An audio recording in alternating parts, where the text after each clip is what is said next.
ஓம் சத்குரு சாய்நாதாய நமோ நமக. எனது முதன்மை பேராசான் மதிப்பிற்கினிய ஆதித்ய குருஜி ஐயா அவர்களுக்கு குரு வணக்கம். உலகம் முழுக்க பரவி இருக்கின்ற தமிழ் உறவுகள் அனைவருக்கும் மதுரை ஜோதிடர் சாய் செல்வத்தின் இனிய வணக்கங்கள். வாழ்க பல்லாண்டு. இன்னைக்கு நம்ம பார்க்க போற பதிவு 7ல் ராகுவும் திருமண பொருத்தமும். நான் எனது மேன்மைக்கு ஆசான் அவர்களுடைய கிரக பாவக சுபத்துவ பாவத்துவ சூட்சும கோட்பாட்டில தான் ஜோதிடம் இருக்குங்கிறத நன்றாக உணர்ந்து அதன் அடிப்படையில் தான் நம்ம மனித வாழ்க்கைக்கு தேவையான கல்வி, உயர்கல்வி, வேலை வாய்ப்புகள், திருமணம், படித்தது ஒன்று, வேலை செய்கிறது வேற அமைப்பாக இருக்குது. அதுக்கு என்ன காரணம், எவ்வளவு சம்பாதிப்பார், அடிப்படை பலம், ஜாதகத்தின் அடிப்படை பலத்துல இருந்தால் நம்ம போகணும். எந்த விஷயமா இருந்தாலும் சரி. அப்படிதான் நான் பார்த்துட்டு இருக்கேன். என்னுடைய யூடியூப் சேனல்ல 1200க்கும் மேற்பட்ட பயனுள்ள வீடியோக்கள் இருக்குது. பார்த்து பயன்பெறுங்கள். என்னோட ஜாதகம் பார்க்கணும்னா எந்த ஒரு விஷயமானாலும் சரி, திருமணம் அப்படின்னா எப்போ நடக்கும், எப்போ நடத்தலாம், ஆண் பெண்ணுக்கு திருமண வாழ்வின் தரம் எப்படி இருக்கும், ஒரு ஜாதகத்திலே அவரையும் அறியலாம், அவருடைய மனைவி வரப்போற மனைவியும் அறியலாம், எப்போ திருமணம் நடக்கும், திருமண வாழ்க்கை எப்படி இருக்கும், குழந்தை அமைப்பு எப்படி இருக்கும் கூட நான் பார்க்குறேன். திருமண பொறுத்த விஷயத்தில் இன்னும் நிறைய வீடியோக்கள் நிறைய தருவேன். பாருங்க, சப்ஸ்கிரைப் பண்ணுங்க, லைக் பண்ணுங்க, ஷேர் பண்ணுங்க. சப்ஸ்கிரைப் பண்ணுறது அடுத்தடுத்து நீங்கள் பார்க்க முடியும். சில பேர் ஷார்ட்ஸ் வந்தால் தான் வியூஸ் நிறைய வருது. அப்படிலாம் இல்லை.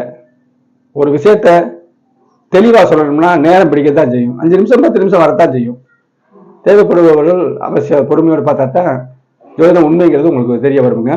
உங்களுக்கு தனிப்பட்ட முறையில் ஜாதக பலன் வேண்டினால் இந்த திரையில தெரியக்கூடிய 90 80 57 13 70 அப்படிங்கிற நம்பருக்கு வாட்ஸ்அப் நம்பர், ஜிபே நம்பர் தான் தொடர்பு கொள்ளுங்க. கிரக விளக்கத்தோடு பலன்களை எதுவானாலும் நீங்க கேட்டு தெரிந்து கொள்ளுங்கள்.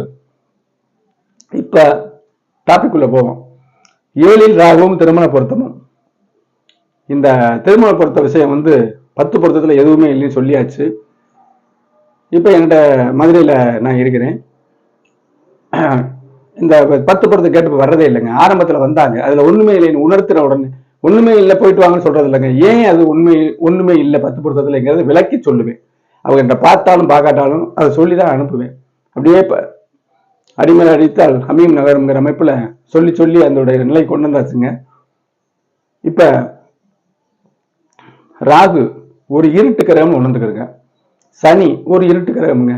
சனியை நம்ம மதத்தை ஜோதிடத்துல போகக்கூடாதுங்க. ஜோதிடம் எல்லா மதத்தவருக்கும் தான், எல்லா இனத்தவருக்கும், எல்லா மதத்தவருக்கும் தான். ஏன்னா நம்ம கண்டுபிடித்த மகரிஷிகள் இந்து வழிபாட்டில் உள்ளவங்க கண்டுபிடிச்சாங்க.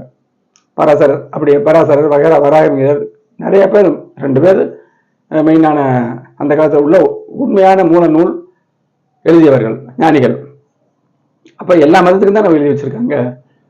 ஆன்மீகம் இல்லாம இறைவனே இல்லைன்ட்டு எத்தனை பேர் மதத்தில் ஜோதிடம் பார்க்கறாங்கன்னா அவங்கள பத்திலாம் ஒன்றும் சொல்லக்கூடாது.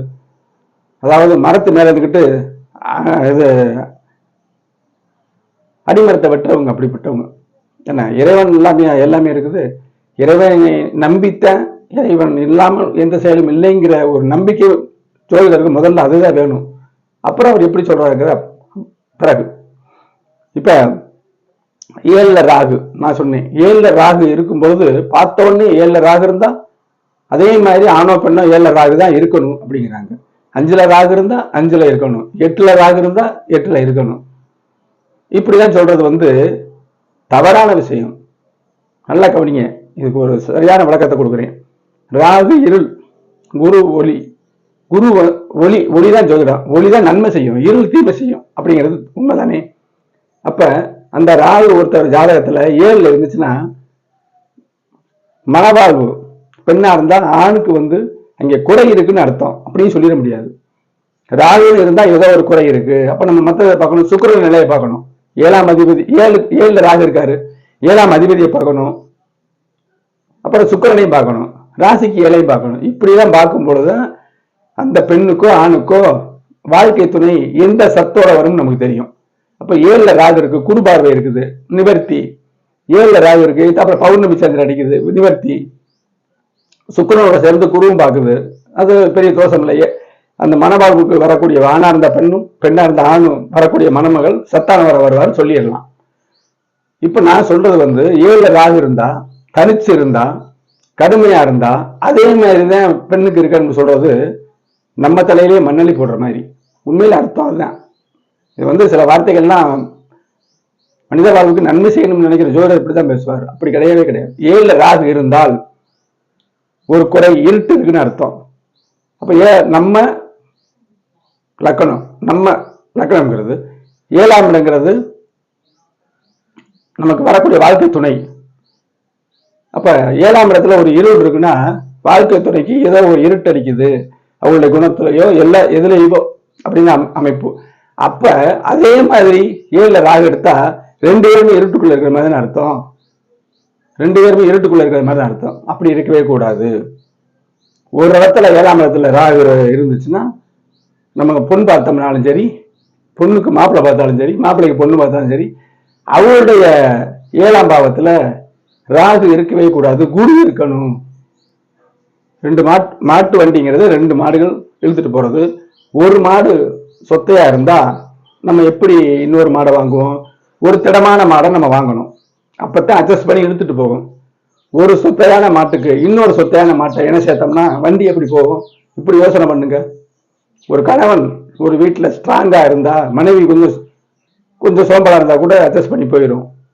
மனைவி நல்ல வீரியமாகவும் கணவன் கொஞ்சம் சோம்பலா இருந்தாலும் அட்ஜஸ்ட் பண்ணி போயிடும். 2 பேருமே ஒரு சோம்பலானவங்க, ஒரு திருவிழா வருதுன்னா குடும்பம் எப்படி ஓடும்? இப்படித்தான் நீங்க புரிஞ்சுக்கணும். அப்ப 7ல ராகு இருந்தா 7ல ராகு தான் வேணுங்கிறது தவறானதுங்க. ஜோதிடரே இது சொல்றாங்களே, புஸ்தகத்துல இருக்குது. நான் ஒரு தப்பா ஒண்ணு எழுதி வச்சுட்டு போறேன், எனக்கு பின்னாடி பாக்குறவங்க அவர் எழுதினார்ல இப்படித்தான் ஜோசியம் இருக்கும் அப்படிங்கிற மாதிரி. படிப்பு வேற, ஜோதிடம் வேற. இது நான் ஞானத்துல அறியக்கூடிய விஷயம். விதிவிலக்கு நிறைய இருக்கு. விதிவிலக்கு 7ல ராகு இருந்தா 7ல ராகு தான் எடுக்கணும். அதே மாதிரி கேள்வி கூட இருக்கக்கூடாது, ராகு தான் இருக்கணுமா.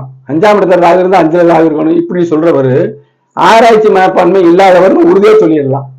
அவர் ஏதோ ஒரு புஸ்தகத்தை பார்த்து கைடு மாதிரி பாக்குறாரு, அது சரி வருமா? எத்தனை கோடி மக்கள் இருக்கும், ஒரு புஸ்தகத்துக்கு அடக்க முடியுமாங்க? எத்தனை விதமான வாழ்க்கை இருக்கு. ஒரு நட்சத்திரத்தை விடுங்க, ஒரு லக்கணத்துல பிறந்தவங்க, விருச்ச லக்கணத்துலன்னு வச்சுக்கோ, விருச்ச லக்கணத்துல பிறந்தவங்க எல்லாருமே ஒரே மாதிரி இருக்கமா? ஒரே வயசுல கூட, ஒரே வருஷத்துல பிறந்த கூட ஒரே மாதிரி இருக்கமா? பக்கத்து வீட்டுல பிறந்த கூட ஒரே மாதிரி இருக்கமா? ஏன் ரெட்ட பிள்ளையா பிறக்கிறமே, ஒத்த பிள்ளை மாதிரி இன்னொரு பிள்ளை இருக்கா? இதெல்லாம் உணரணும். அப்ப எப்படி பார்க்கணும் அப்படிங்கிறத தயவு செய்து புரிஞ்சுங்க மக்கள்.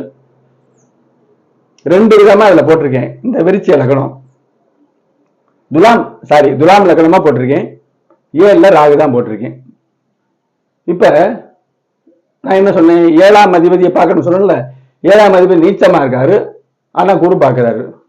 அப்ப 7ஆம் இடத்துல ராகு இருக்கும் பொழுது சுக்கிரன் உச்சமா இருக்காரு. அப்ப ஒரு சராசரி வாழ்க்கை துணை இருக்கும். இது ஆண் ஜாதகமா இருந்தா பெண் சராசரி அமைப்பா இருப்பாங்க, அகில ஆரோக்கியம் எல்லாமே சமமா இருக்கும். இது ஆண்னா பெண் அமைப்பு இப்படி இருக்கும். பெண்ணாக இருந்தால் ஆண் அமைப்பு நல்லா இருக்கும். ஏன்னா சுக்கிரன் உச்சமா இருக்கும். பாவகம், பாவகாதிபதி, காரகம்னு நம்ம 3யுமே பார்க்கணும்.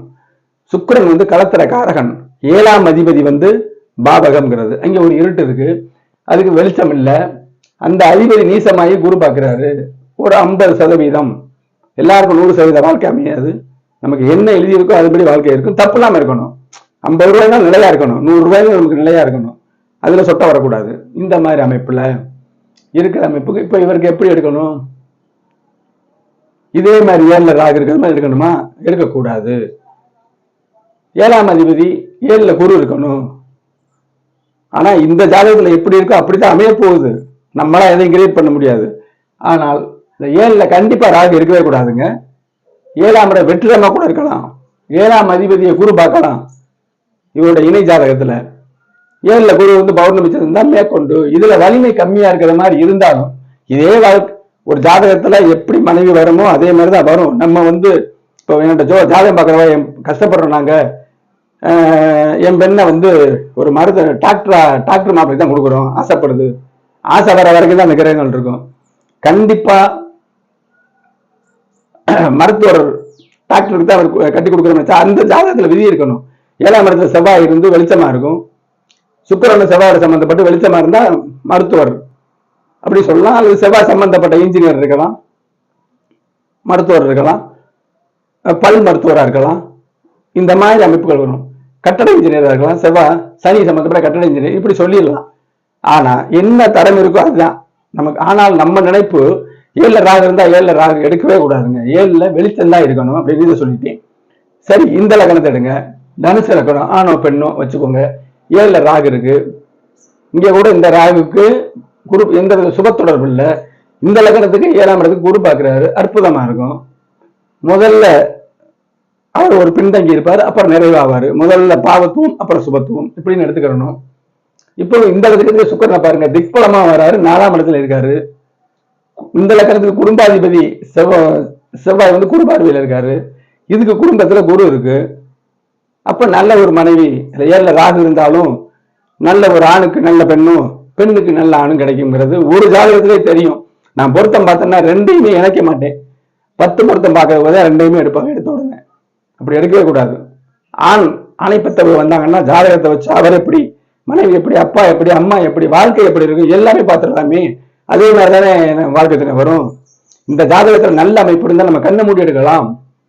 இதுல கொஞ்சம் சிக்கலா இருக்கு. 7ஆம் அதிபதி கெட்டு போய் மறுபடியும் சுபத்துவப்பட்டு இன்னொரு கிரகம் சேர்ந்து 7ல ராகு இருந்து அதையும் குரு பார்த்து சனியும் பார்த்து இப்படி அதாவது கன்ஃபியூஸ் பண்ற மாதிரி ஒரு அமைப்பு இருந்தா கண்ணை விழிச்சு நல்லபடியா அமைப்பு நம்ம எடுத்து கொடுக்கணும்.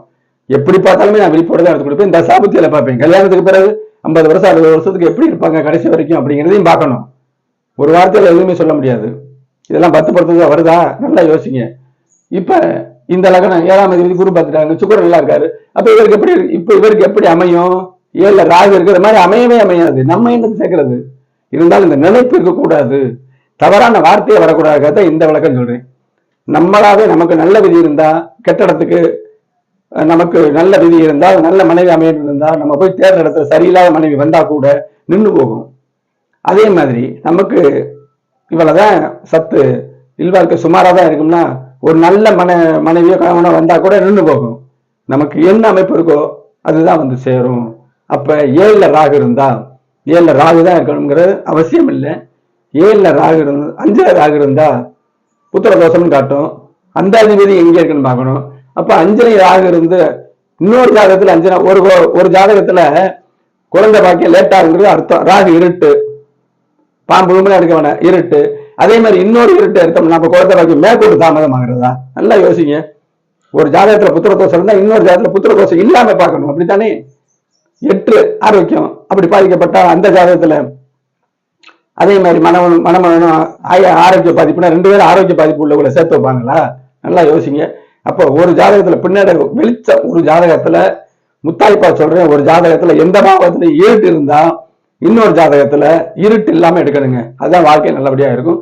திருமண பொருத்தம் பார்த்தீங்கன்னா திருமண பொருத்தம் இப்பதான் நடக்கும் அப்படிங்கிறது மட்டும் இல்லாம எப்படி வாழ்வார்கள் அப்படிங்கிறதையும் தெளிவாக நீங்க கேட்டு தெரிஞ்சு கொள்ளுங்க. என்னோட பார்க்கக்கூடிய உள்ளூர் நண்பர்கள், வெளியூர் நண்பர்கள், வெளி மாநிலத்தில் உள்ளவங்க, வெளிநாட்டுல உள்ளவங்க அற்புதமா பாக்குறாங்களே, இப்படிதான் நான் பலன் சொல்றேன்.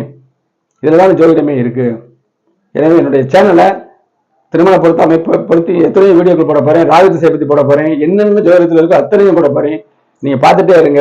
சப்ஸ்கிரைப் பண்ணுங்க, லைக் பண்ணுங்க, ஷேர் பண்ணுங்க. எந்த ஒரு கேள்வினாலும் இந்த வாட்ஸ்அப் நம்ம தொடர்பு கொள்ளுங்க. தெளிவாக கிரக வழக்கத்தோடு பலன்களை கேட்டு தெரிந்து கொள்ளுங்கள். நாளை அடுத்து ஒரு பயனுள்ள வீடியோ சந்திப்போம். நன்றி, வணக்கம்.